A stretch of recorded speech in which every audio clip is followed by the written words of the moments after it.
وإليه لهم.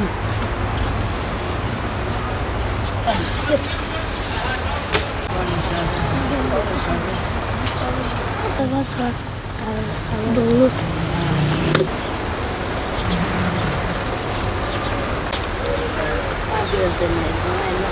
الفاتحة.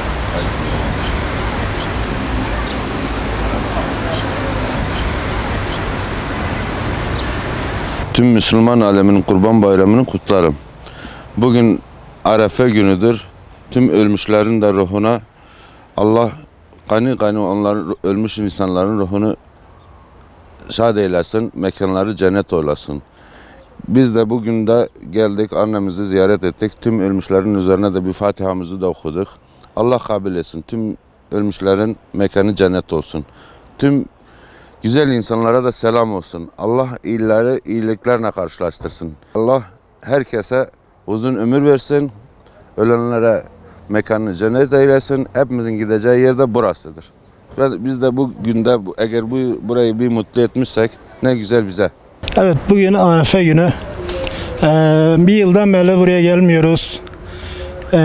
Onları gelip görmemiz lazım sık sık ama bu hastalıktan dolayı gelemiyoruz. İnşallah her zaman böyle olur. Onları gelip görürüz, üzmezdik. Birer Fatiha, birer dua okuruz. Zaten en önemli şey onlara Fatiha'mız, dualarımızdır. Onlar için gelip de bir su dökmemiz en güzel bir şeydir. İnşallah her zaman böyle olur. Böyle yasaklar olmadığı sürece her zaman buradayız. Biz geçen mesela gelemedik. Bu pandemiden dolayı gelemedik. Arefe günü olduğu için ölüleri hiçbir zaman unutmamamız lazım. Her zaman gelmemiz lazım.